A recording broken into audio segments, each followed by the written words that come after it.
La Universidad Nacional y el CINART S.A. presentan Una Mirada.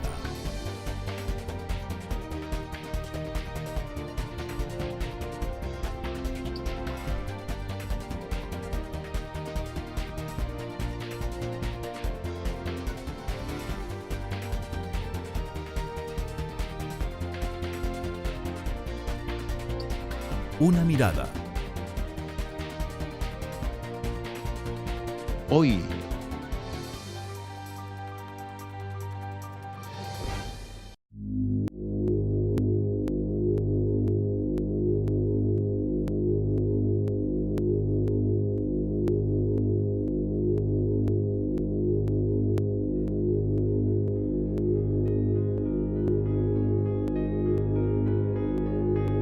Uno de los principales problemas que he notado acá en esta zona es la falta de empleabilidad para los jóvenes que se gradúan acá de las carreras. Los principales obstáculos yo creo que son más que todo la falta de interés de las instituciones, que hoy vienen y nos capacitan, pero nos dejan ahí. El principal problema en la zona fronteriza pasa más que nada por la falta de educación que pudiese haber, ¿verdad? Necesitamos como más apoyo de las organizaciones que vienen a ayudar a la zona Upala o cualquier otra zona transfronteriza, que nos diga, ok, vamos a hacer este proyecto en Upala, pero que sea efectivo por el resto de los años, que los jóvenes se vean involucrados en el proyecto.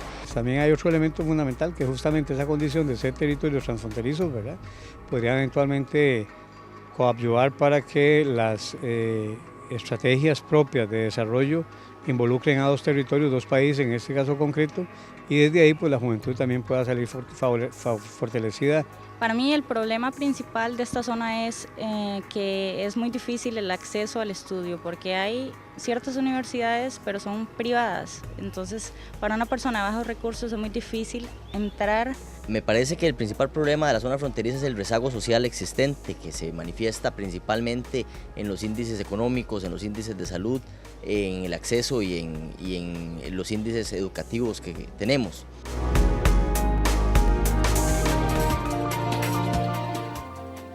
Hola, ¿qué tal? Bienvenidos a una edición más de Una Mirada, el programa de la Universidad Nacional y el CINART S.A. Mi nombre es Maribel Quiroz Jara y en esta oportunidad vamos a hablar sobre las zonas fronterizas, espacios muy importantes para los países, y el nuestro no es la excepción, en las cuales puede haber muchas oportunidades para los diferentes grupos de población que residen en ellas. Sin embargo, conforme han pasado los años, también se genera una sensación como de lejanía que a veces nos hace volver nuestra vista hacia las zonas fronterizas únicamente cuando sucede algo particular en ellas. Y sin embargo, pues hay mucho más que hacer y que trabajar con las poblaciones de las zonas fronterizas para que puedan lograr un desarrollo equitativo y sostenible que los beneficie a todos y todas por estos lugares. Para hablar de este tema nos acompaña en esta oportunidad el señor Willy Soto Acosta, quien es académico de la Escuela de Relaciones Internacionales de la Universidad Nacional. Bienvenido una vez más a Una Mirada, don Willy. Muchas gracias, Maribel, por la invitación. También nos acompaña el señor Miguel Calderón Fernández, quien es académico de la sede Brunca de la Universidad Nacional, que tiene campus en Pérez Celedón y en lo que se denomina el campus Coto, en la frontera sur del país, que ha desarrollado varios programas en este sentido. Bienvenido, don Miguel. Mucho gusto, buenas noches. También nos acompaña el señor Juan José Andrade Morales, quien es el director general de la Fuerza Pública. Bienvenido a Una Mirada. Un gusto, Maribel, buenas noches, a la orden.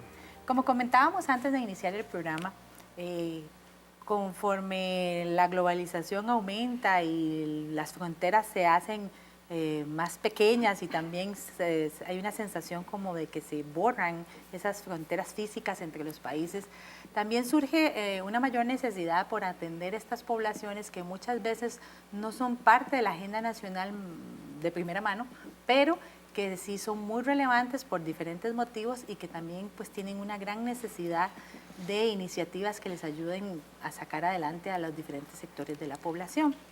Inicialmente me gustaría tal vez, don Willy, usted como experto en relaciones internacionales, que nos hable un poco de qué entendemos por frontera y cuáles son las características de las fronteras en Costa Rica específicamente. Bueno, Maribel, usted mencionó una palabra que yo creo que es clave para entender qué es lo que está sucediendo hoy en día con nuestras fronteras y las fronteras de muchos países, y es globalización. casi que podríamos decir que la frontera significaba una cosa cuando estábamos en la época donde los estados nacionales eran sumamente poderosos, y hoy en día, en la era de la globalización, las fronteras tienen una significación y una realidad un tanto diferente, por no decir que muy diferente. Cuando estábamos en la era de los estados nacionales, bueno, las fronteras, esos límites geográficos, era lo que marcaba, por así decirlo, la personalidad. La personalidad de cada uno de los países, de cada uno de los estados. De ahí la importancia que siempre se le dio a el resguardo de las fronteras. Pero en esa época de los estados nacionales manejábamos un concepto de seguridad político-militar. Lo que se quería a toda costa era evitar una invasión de un país vecino o de un tercer país a algo que se consideraba sagrado, como era el territorio nacional. Hoy en día, en la era de la globalización, con todo lo que eso implica, flujos migratorios, flujos comerciales, intercambios culturales, intercambios deportivos, el concepto de frontera cambia, y cambia en dos sentidos. Número uno, generalmente los estados, sea Costa Rica, sea Panamá, sea Nicaragua, cualquier estado, y eso es particularmente cierto en América Latina, ha descuidado la zona fronteriza, sus zonas fronterizas.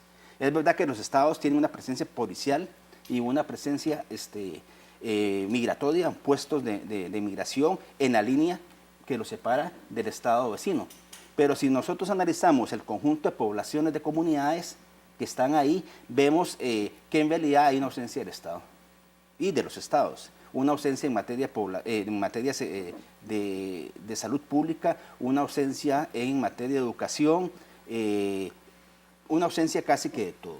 Por ello es que estas zonas fronterizas, no límites, sino las zonas fronterizas, es decir, la zona geográfica y las comunidades que rodean ambos lados de una frontera, son tan apetecidas por otros actores. Claro. Donde el Estado no está presente, sí se hace presente otros actores, como el narcotráfico, el crimen organizado. Pero también, en esta era de la globalización, hay otra realidad, otra realidad fronteriza. Y es el hecho de que si uno va al norte de nuestro país o al sur, en Paso Canoas, ¿qué es lo que vemos? En realidad no vemos muros, en realidad no vemos una cerca de alambres de púas. Lo que vemos son tránsitos migratorios, comerciales, contrabando, gente que vive de un lado, pero que estudia en el otro lado y viceversa. Familias de un lado y familias del otro. Exactamente, y son fronteras sumamente porosas, Y le voy a poner un ejemplo concreto. Nosotros en la Escuela de Relaciones Internacionales, junto con la sede regional Chorotega, tenemos un proyecto en el cual estudiamos los 11 municipios fronterizos, es decir, los sureños de Nicaragua y los norteños de Costa Rica. ¿Y qué es lo que uno ahí encuentra? Bueno, todos esos flujos demográficos, migratorios, culturales, deportivos de los que le he hablado. Y es algo sumamente relevante, importante, incluso yo creo positivo. En este conflicto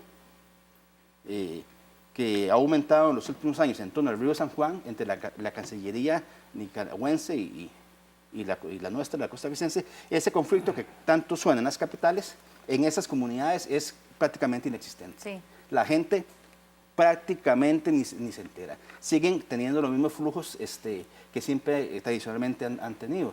Otro caso relacionado con el tema de la frontera norte, que es una comunidad como Los Chiles, y en concreto una subcomunidad como Caño Negro. Uno va ahí y la mayoría de las poblaciones son originarias de Nicaragua. Eso pone en relevancia todos esos flujos entre ambos lados, entre un límite más o menos artificial de una variedad cultural y social. Don Miguel, la sede Brunca ha realizado también un trabajo importante con los cantones de la zona sur, pero también con las poblaciones fronterizas. ¿Cuál es su percepción sobre la situación de la frontera sur? Sí, efectivamente se hacen estudios, a veces de manera institucional, otras veces los académicos se interesan en estudios particulares, pero sí tenemos una situación en la frontera sur bien particular, bien interesante, porque en realidad es muy joven la frontera en la forma que la conocemos, parte de 1941 este estado definitivo de frontera. Antes de eso hubo en el 1570 una delimitación que le daba a Costa Rica desde el escudo de Veragua hasta Chiriquí Viejo. Después en el 1800 otra delimitación, otro de la misma corona, de la misma España, que le daba a Panamá la potestad de llegar hasta Chiriquí, hasta Sarapiquí, toda la costa atlántica, era supuestamente bajo ese concepto. Se hacen arbitrajes en 1900 y ahí se hace, Francia interviene, pero Costa Rica no acepta esas posiciones, desfavorecía. Después en el 14 se hace otro arbitraje por parte de Estados Unidos interviniendo y resulta que Panamá no acepta la posición, de manera que llegan hasta hacer una guerra en 1921. Esta circunstancia nos hace pensar que desde el inicio ha habido un conflicto en la zona fronteriza que nos lleva prácticamente al 1941, escasos 70 años, 60, 70 años, 75, en constituir una frontera en forma definitiva y una guerra que también fue difícil para Costa Rica en 1921. O sea, ahí vamos a ver que hay una frontera que ha sido conflictiva desde el inicio y que incluso se han creado mitos donde dice la gente, bueno, es que la Chiriquí era de nosotros, es que en realidad no era de nosotros, no era de nadie. Era una zona en conflicto. De hecho, tenemos la población chiricana viviendo en Costa Rica por muchos años, desde 1850 en adelante, que llegaban hasta Buenos Aires, Volcán, Barú, toda la zona sur la poblaron ellos, no nosotros. Nosotros llegamos a ver pueblos chiricanos en nuestra zona sur. Ellos sabían que era costarricense, pero vamos a tener, así para generalizar, una frontera de 330 kilómetros que llega a los dos océanos, con 3 puestos fronterizos y con poblaciones muy vulnerables, poblaciones indígenas desatendidas, y ahí es donde se han hecho algunos estudios sobre poblaciones noves. 200.000 indígenas noves tenemos en la frontera, desatendidos absolutamente por parte de Costa Rica y parte de Panamá. De manera que hay un grupo que hay que atender en conjunto con Panamá, no solo el grupo costarricense que quedó dividido en aquel año de 1941. O sea, quedaron unos del lado de Panamá y otros del lado de Costa Rica. Eso ha generado una pobreza importante y una población y unas ciudades fronterizas que se formaron a partir del enclave bananero, básicamente. De manera que una vez que se desarraigó la bananera y cambió el producto a palma africana, aceitera, ahí quedó una población pobre, sin empleo y sin la cultura de la agricultura y la cultura del cultivo y del comercio entre ellos mismos. Quedó absolutamente desamparada. Después se viene una producción, el uso de la tierra muy particular, que ahí podemos conversar más adelante, porque hay zonas de parques, hay zonas de reservas indígenas y hay un cordón fronterizo de 2 kilómetros, el cual no es enajenable, o sea, no es de los habitantes, es del Estado. De manera que, ¿qué vamos a tener en esa zona? Pues solo pobreza. No hay formas de desarrollarla en ninguno de esos ámbitos. No quiero decir, y aclaro de antemano, que no voy a hablar de que los parques ni las reservas indígenas son un problema. No, es que simplemente a la hora de la producción tienen un uso particular. Y el cordón fronterizo, que también se supone seguridad para el Estado, en realidad es una pobreza para los habitantes que lo habitan, o sea, la gente que vive, pues no tiene posibilidad de ponerlo a su nombre, de manera que solo ahí se generan una cantidad de conflictos que podemos ir elementos que podemos abordar discutiendo en el transcurso del programa. Don Juan José, para la fuerza pública las fronteras definitivamente son una de las muchas áreas de trabajo que ustedes tienen, pero me imagino que también es fundamental por el tema que tiene que ver con pues la parte de división física entre 3 naciones, ¿verdad? Nicaragua, Costa Rica, Panamá, eso sin considerar los que están con los océanos. ¿Cómo lo valoran ustedes desde la fuerza pública? Bien, en realidad me parece que esto ha sido todo un reto para los últimos años en la institución, entrarle al tema de seguridad fronteriza. Se globalizó el mundo y se globalizó el delito. Y el delincuente no requiere ningún sello ni ninguna visa para ingresar o hacer ingresar de manera irregular todo lo lo que pretenda. En esto, en seguridad fronteriza, casualmente se conocen como las T, que son los tráficos de mercancías, de personas, de drogas, de armas, de animales, y que ciertamente, como bien decía recién don Willy, en ausencia del Estado y en ausencia casualmente de mecanismos para que esas comunidades logren su desarrollo y logren un desarrollo económico importante, pues hay quienes se aprovechan de esas ausencias, de esos espacios, de esos vacíos y convierten esos vacíos a su beneficio. Y lamentablemente pues es gente que en vez de regularizar una actividad económica informal o formal, pues es más fácil entonces buscar y ponerse al servicio de aquel que llega a la zona, que sí llegó, que sí caminó 5 horas hasta comunidades de reserva indígena en donde lamentablemente hay ausencia del Estado, o se metió a un pueblo abandonado como eventualmente antes de todo este proceso de construcción de carretera la teníamos sobre la frontera norte, muchas comunidades en donde los niños para poder estudiar caminaban 5 o 6 horas pasando ríos a nado. En esa realidad pues hay gente que los recluta, los pone a trabajar para ellos y lamentablemente esto permite que aumenten casualmente la gran cantidad de pasos irregulares que hay tanto en la frontera norte como en la frontera sur, que facilita los tráficos y que termina poniendo a las personas en medio de su realidad y en medio de su necesidad pues a servirle a negocios que lamentablemente hoy en día están ligados a todo el ejercicio conocido del crimen organizado en cualquiera de sus manifestaciones. Cuando vemos la gran cantidad de nepalíes que ubicamos casualmente el día recién pasados, donde 27 personas estaban en unas cabinas escondidas, casualmente que habían llegado a través de un barco que atracó en Ecuador y que tenían varias semanas caminando y que van hacia el norte del continente, pues entonces uno ahí basta encontrarse con eso para entender que hay toda una red en esa localidad fronteriza que tiene personas que son coyotes, que conocen la zona perfectamente bien, que saben casualmente por dónde pueden poner a caminar a esas personas y evadir todos los controles del Estado en virtud de su ausencia.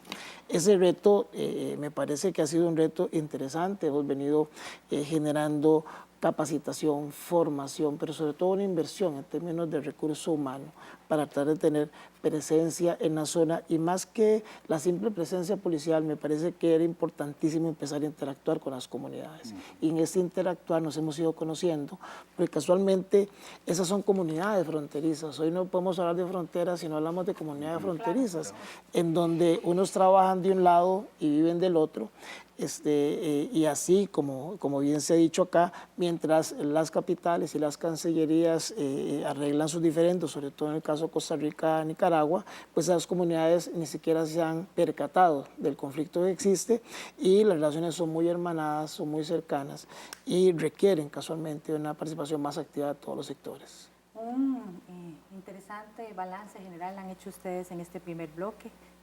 Retomaremos los retos más importantes en el siguiente bloque, pero ahora vamos a una pausa. Quédese con Una Mirada que ya volvemos.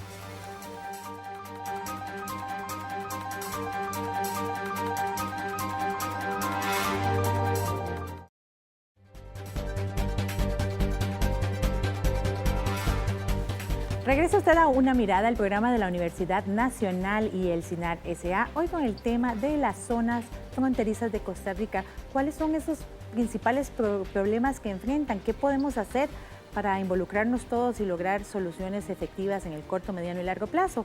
De eso vamos a hablar en este bloque. Pero primero vamos a visualizar un sondeo que realizó Una Mirada entre personas académicas de la sede Brunca que han trabajado con comunidades en la zona sur, quienes consideran que los principales problemas de la zona fronteriza, entre uno de los problemas principales, está el del desempleo, por todo lo que implica para los diferentes sectores de las sociedades de estas regiones.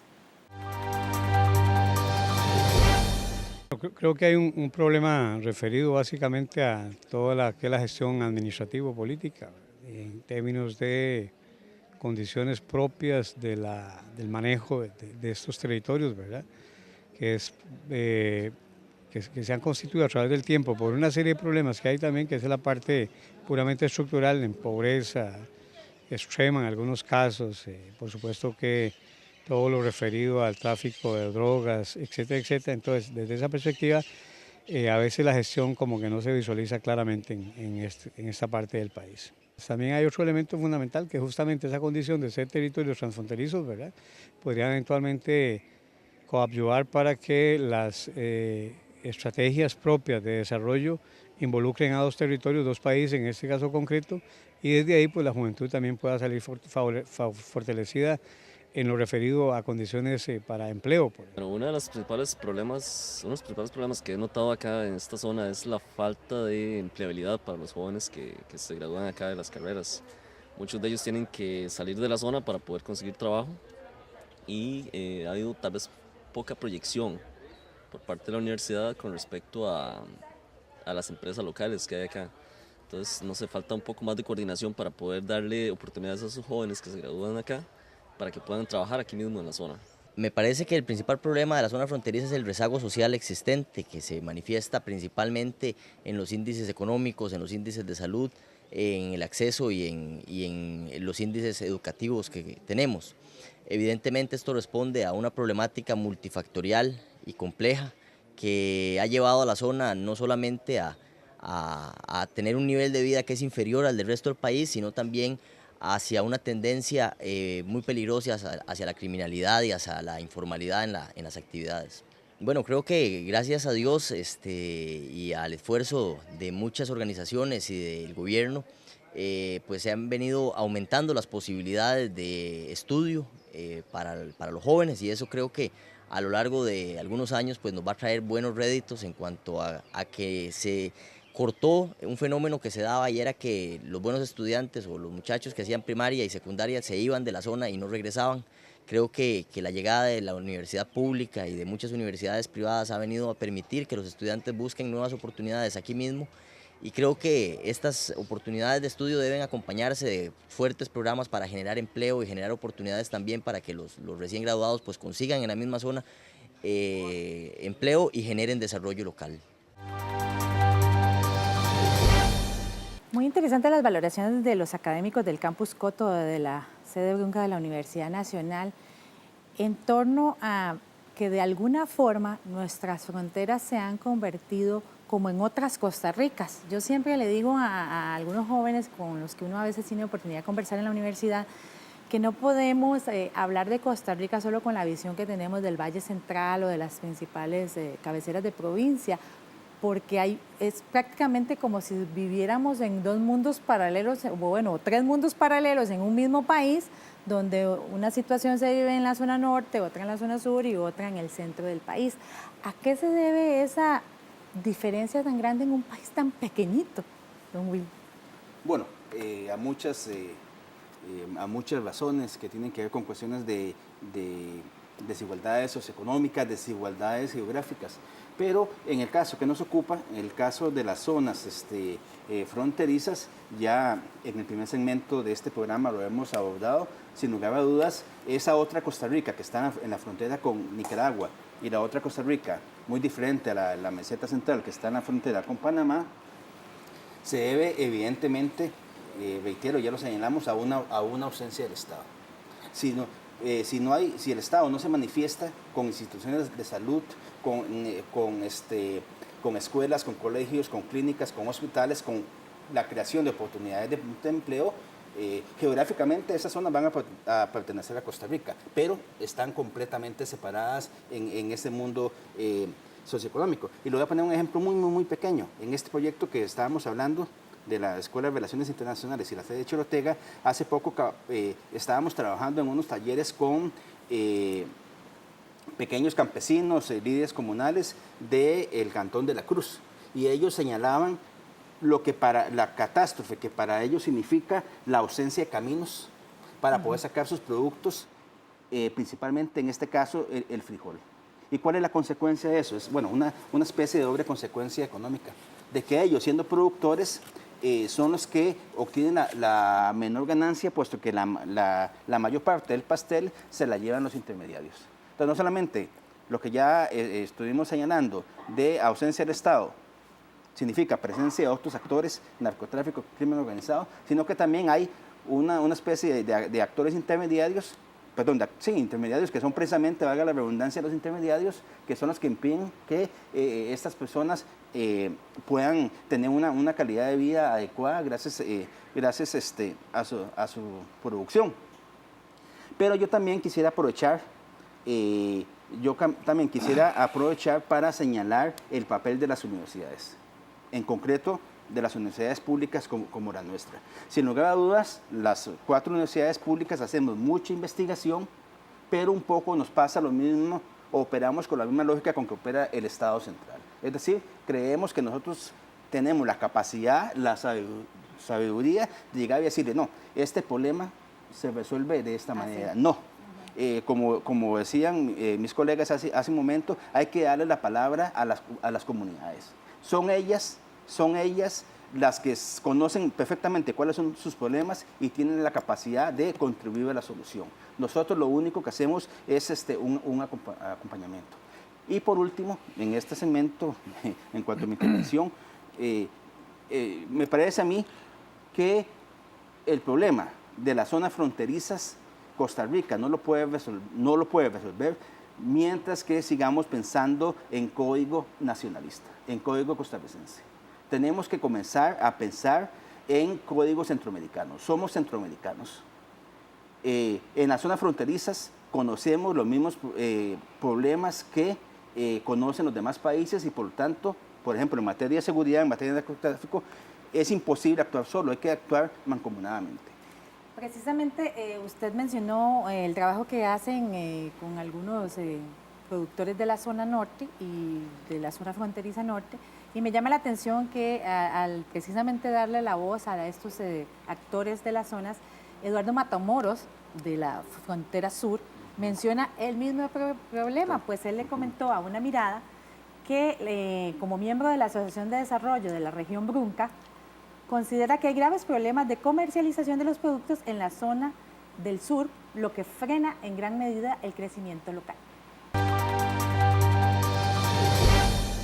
Pues mira, en primer lugar deberíamos de dividir la parte fronteriza en dos, bueno, prácticamente en tres, porque la zona fronteriza viene de la parte de Talamanca, Zigzaola, Changuinola, que tenemos esa parte de la frontera con Panamá.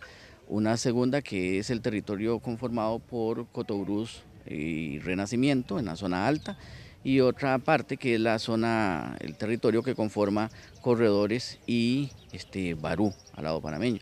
De tal manera que en este momento, como parte del sistema de integración centroamericana, la Estrategia Centroamericana de Desarrollo Rural, bajo un convenio de jefes de Estado y de ministros, han autorizado la conformación de 3 territorios que tienen 3 problemáticas diferentes. Cuando hablamos de la zona alta, Renacimiento, Cotobruz, pues encontramos una problemática relacionada con la comercialización de productos, con el manejo de las aguas, con el manejo de las aguas residuales, con el manejo de la salud, con el fomento de ciertas actividades comerciales. Y en la parte baja pues tenemos otro tipo de problemas, más que todo orientados en la parte comercial, en la parte del intercambio que existe a nivel de habitantes de los 2 territorios, y que lo hacen siempre buscando actividades que le generen ingresos, porque uno de los mayores problemas para nosotros acá pues es el desempleo y es la pobreza que existe.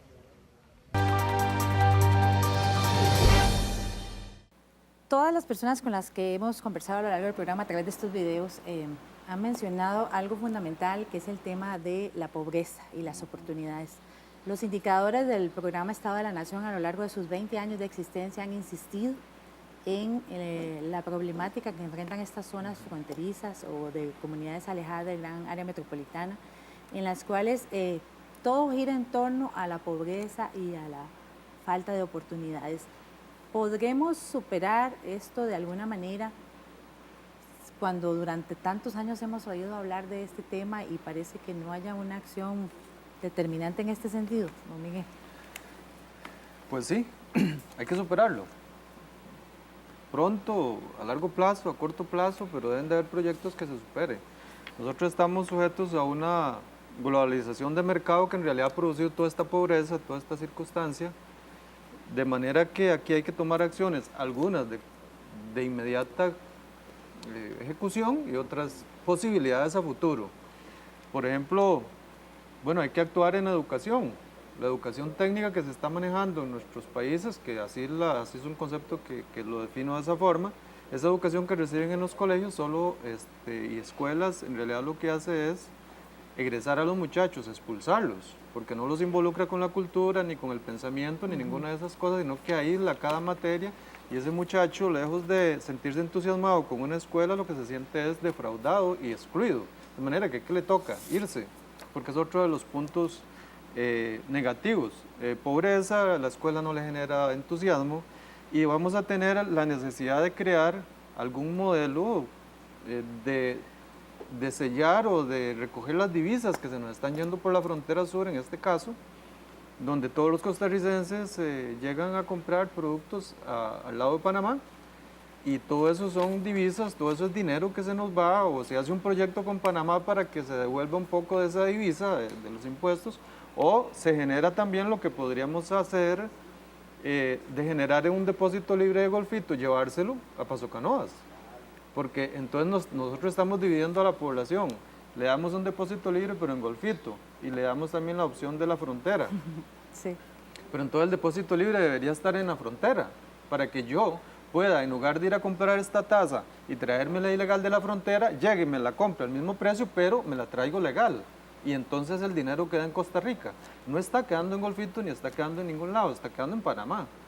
¿Por qué? Porque es más atractivo de repente ir a la frontera, el camino es más bonito y todo es más fácil que coger para Golfito los 20 kilómetros y meterse al Golfo, y todo eso está dificultando esta situación. De manera que yo siento que ese depósito hay que pasarlo. Pueden decirme que hay que hacer nuevas leyes, que hay que hacer nuevos acomodos, todo eso puede suceder. Y que no hay voluntad y que seguro tal vez más adelante, tal vez sí, bueno, no importa, pero es un posible proyecto que hay que pensarlo. No importa, hay que pensarlo. Existen también a largo plazo posibilidades de generar, en contraposición al efecto global, que lo que hace es succionar el dinero de los costarricenses y del mundo hacia un grupo pequeño, pues generar la empresa país, una propuesta de un economista suramericano, muy interesante, porque es crear empresas comunales con capital nacional, y donde se divida las ganancias entre la población, no entre los trabajadores ni los dueños de la empresa, entre la población. Y aclaro que esto no tiene nada que ver con el socialismo tan satanizado y todo ese tipo de cosas, que es totalmente fuera de esas acciones, pero que sí genera dividendos, donde por solo el hecho de nacer una persona en la frontera o en Costa Rica tiene derecho a tener ganancia de esa empresa comunal. Y ahí hay participación, obviamente, que la comunidad tiene que generar, y tiene que haber legislaciones, y es un proyecto quizás a largo plazo, claro que sí, pero por lo menos hay que plantearlo como una posibilidad de cambio de sistema, hacia un sistema que global, que nos está succionando la riqueza, a un sistema que nos pueda dejar la ganancia en nuestros cantones, en nuestra frontera, en nuestro país. Y también otra propuesta interesante que se genera de una propuesta de Franz Hinkelamer y Henry Mora en su libro Economía para la Vida, que habla de la institucionalidad, o sea, una institucionalidad que beneficie a la comunidad y que no sea hecha en beneficio de la gran empresa transnacional, como está sucediendo ahorita en el mundo. No vamos a decir que en Costa Rica, y no vamos a culpar a nadie por hacerlo, es simplemente una orden mundial. Yo no espero, ni creo que en este país se va a generar un proyecto político y una ley a favor de las pequeñas empresas. Se les va a contar que sí, se les va a decir que la banca desarrolla, pero dentro de eso todos saben que es mentira. Pero en sí se generan proyectos que van a beneficiar a esas grandes empresas, y esa es la orden que tiene el Estado político. De manera que tenemos que ir pensándolo sobre esa línea, dejarnos de ilusiones y decir, bueno, la cosa por aquí no funciona, planteemos este otro proyecto. Esas mismas inquietudes que usted menciona tienen los jóvenes residentes de ambas fronteras costarricenses, quienes comentaron a Una Mirada los problemas que más les afectan. Por supuesto que el desempleo y el acceso a la educación son sus principales reclamos. Los principales obstáculos yo creo que son más que todo la falta de interés de las instituciones, que hoy vienen y ¿qué te digo? nos capacitan, pero nos dejan ahí. El principal problema en la zona fronteriza pasa más que nada por la falta de educación que pudiese haber, ¿verdad? Es evidente que universidades públicas hasta, por ejemplo, ahorita que estamos celebrando el 10º aniversario, hace 10 años Campus Coto se encuentra acá en la zona, entonces iría más enfocado en lo que es la formación de profesionales, es muy escasa. Necesitamos como más apoyo de las organizaciones que vienen a ayudar a la zona Upala o cualquier otra zona transfronteriza, que nos diga, ok, vamos a hacer este proyecto en Upala, pero que sea efectivo por el resto de los años, que los jóvenes se vean involucrados en el proyecto y crean más oportunidades en forma de estudio, de empleo, actividades recreativas, cultura. Uno de los principales problemas en la zona fronteriza es la gran cantidad de pobreza que hay y la escasez de empleo, ya que no contamos con mucho desarrollo y somos como una de las zonas más abandonadas. Uno de los principales obstáculos que tienen los jóvenes para el desarrollo es la falta de identificación del problema. Que bueno, aquí, por lo que yo he vivido aquí 7 años ya, una de las mayores faltas de desarrollo es a causa de la información. Los jóvenes mayormente no manejan la información adecuada acerca de sus derechos y sus deberes. Entonces, algunos jóvenes son explotados en el campo, otros jóvenes no saben realmente cómo tener acceso a la educación, cómo conseguirla. Para mí el problema principal de esta zona es que es muy difícil el acceso al estudio, porque hay ciertas universidades, pero son privadas. Entonces, para una persona de bajos recursos es muy difícil entrar a pagar una carrera que casi siempre es muy elevada. Y aquí solamente hay un par de universidades públicas, como la de Costa Rica y la nacional, que son las que están supliendo las necesidades de las personas que tienen bajos recursos.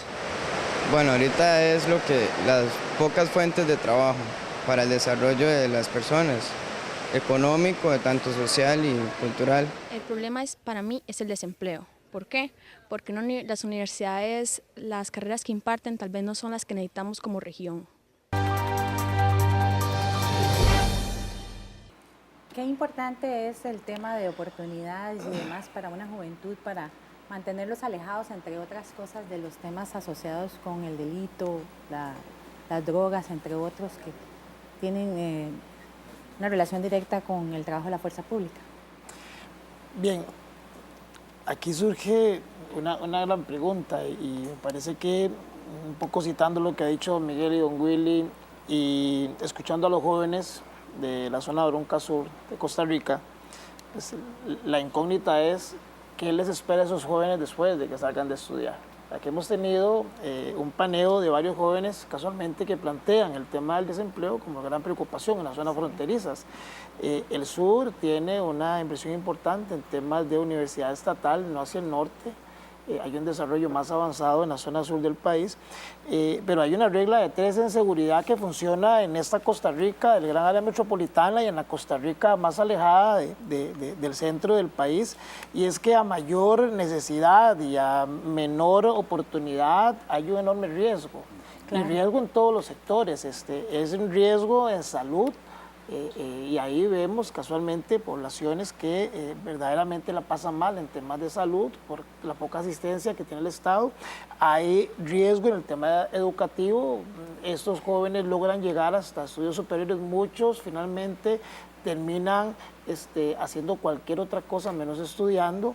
Hay riesgos enormes en el tema de trabajo, lo hemos escuchado en la boca de los mismos jóvenes que hoy pues deberían de ser potencialmente nuestro principal insumo de desarrollo económico y social en el país. Y por supuesto hay un enorme riesgo en términos de seguridad, porque la pregunta es dónde paran todos estos jóvenes que no tienen oportunidades, que no pueden desarrollarse. Y es que a la par de la violencia criminal está la violencia social, están asociados ambos. Por eso es que siento que en esta realidad hay que hacer un esfuerzo desde la institución, así lo hemos visto, de empezar a generar sensibilización de la realidad en la que están enfrentándose hoy todos los diferentes sectores en el área fronteriza del país. Es a través de la comunicación, de la información, de la formación, de un reto que me parece que la institución institución asumió hace 15 años y que se lo hemos agregado a este nuevo concepto de policía frontera, que es seguridad comunitaria fronteriza. Y estamos casualmente hablando con las poblaciones tico-nicaragüenses o nica-costarricenses, de igual manera con los panameños-costarricenses y los costarricenses panameños, haciéndonos ver que hay que, a partir de la organización, establecer planes de acción que permitan el desarrollo de la comunidad en primera instancia para tratar de empezar a rescatar espacios en donde la comunidad se empodere de ellos y se empodere con oportunidad, porque no hacemos nada con empoderar a una comunidad si no le damos espacio de desarrollo. Claro. En ese escenario me parece que la Fuerza Pública y su Policía de Fronteras viene experimentando todo un proceso que estamos madurando nosotros también con el proceso mismo y con las comunidades de igual manera para construir esa visión que tenemos casualmente de binomio policía-comunidad. Y aquí es importante, y lo mencionaban mis compañeros, que ciertamente pensar que Costa Rica se va a desagregar de una realidad hemisférica y que somos un enano de otro cuento y que a nosotros no nos pasa lo que está pasando en el norte de Centroamérica y lo que pasa entre Colombia y Bolivia con todo el tema de la siembra de marihuana y de cocaína no va a afectar a este país, cuando vemos que ya en las zonas indígenas altas y más retiradas de ese país estamos erradicando de 100.000 para arriba matas de marihuana que se están produciendo en nuestras propias tierras, pues eso es una utopía y es una falta de visión y de realidad. En ese escenario sentimos que el que Costa Rica sea hoy parte de los foros policiales hemisféricos es importante. Yo tengo el honor de ser el presidente de todas las policías de América y año a año estamos analizando el fenómeno criminal transnacional y estamos tomando acciones casualmente para no solamente lograr contener, sino también equiparar los conocimientos para que lo que me es útil a mí, lo que le es dinámico a otra policía, lo podamos compartir e ir atiempando esos conocimientos de manera de que podamos juntos generar contención en el tema de los tráficos que afecta ciertamente a las fronteras, pero también equiparar conocimientos para poder interactuar entre nosotros mismos. Muchos son los retos, pero hay soluciones impostergables. De esas vamos a hablar al volver de la pausa. Quédense en Una Mirada que ya volvemos.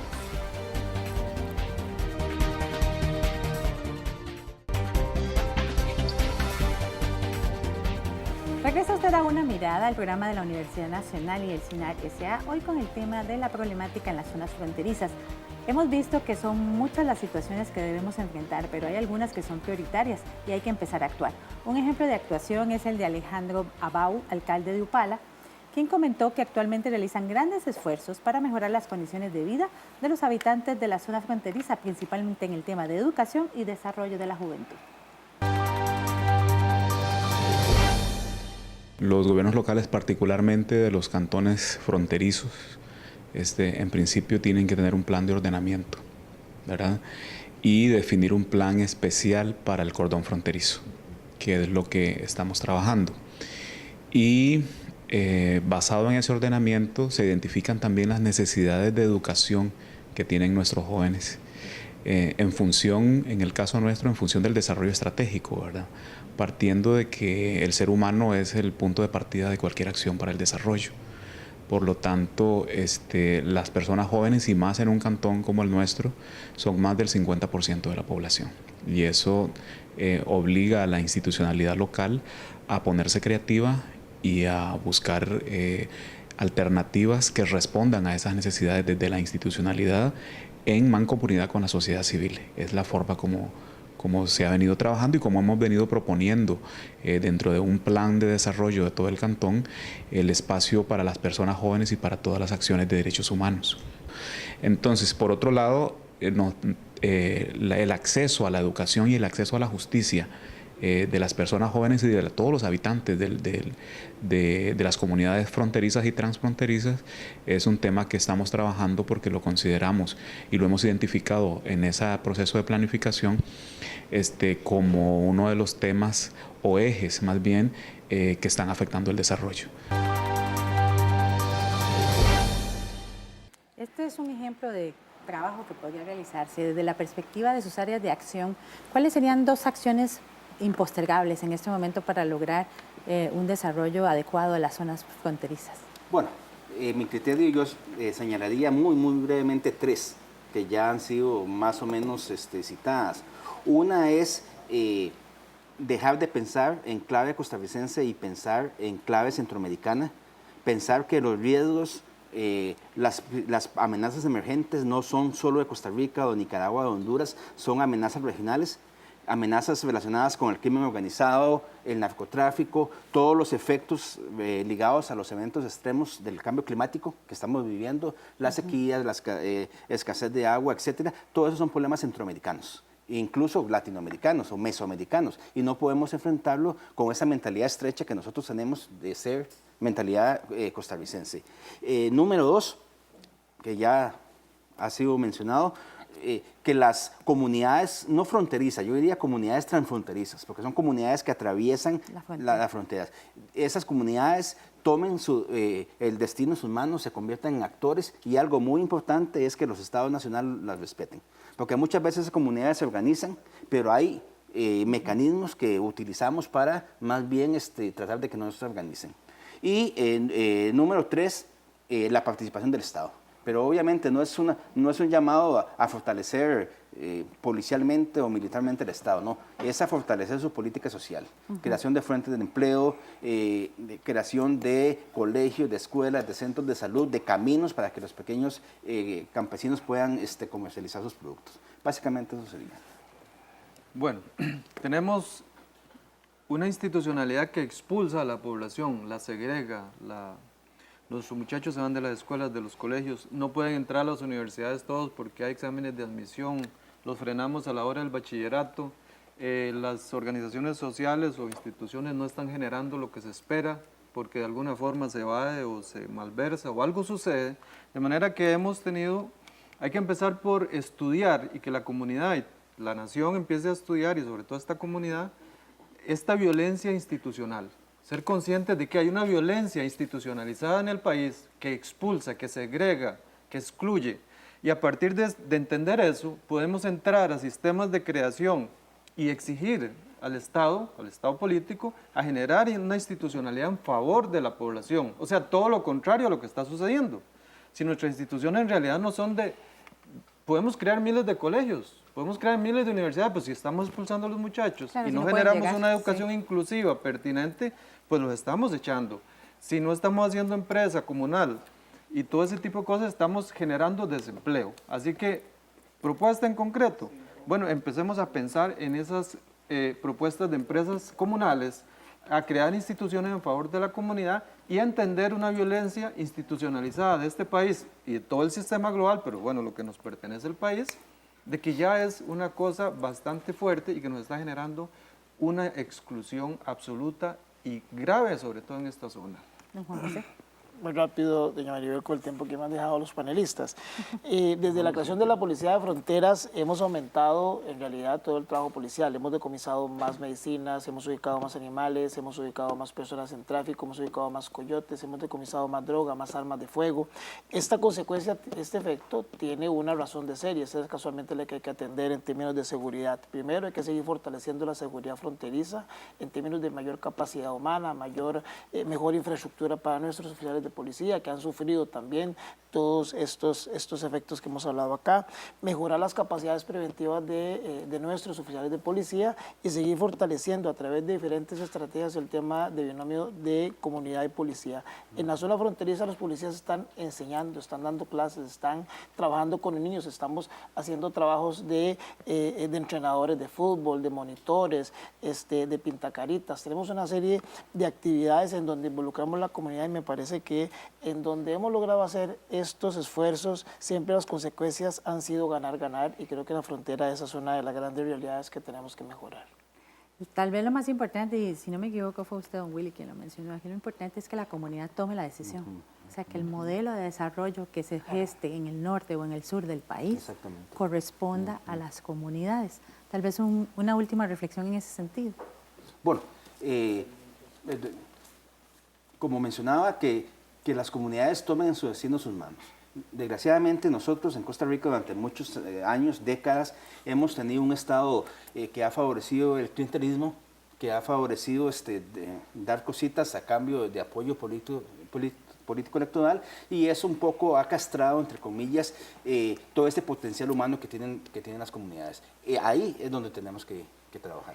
Esperemos que un poco lo que hemos conversado pues haga un llamado a la reflexión en este sentido, tanto que como país, ¿verdad?, definamos políticas realmente efectivas que puedan garantizar una mejor calidad de vida para los habitantes de las regiones fronterizas y de todo el país, por supuesto, pero de las fronteras estamos hablando hoy, como que también sea un llamado de atención a las comunidades para tomar la organización en sus manos en cuestiones educativas, en cuestiones productivas, en cuestiones de seguridad, porque pues al final la sociedad en que vivimos la construimos entre todos y todas. Muchas gracias a ustedes por acompañarnos y a ustedes por estar con Una Mirada una vez más.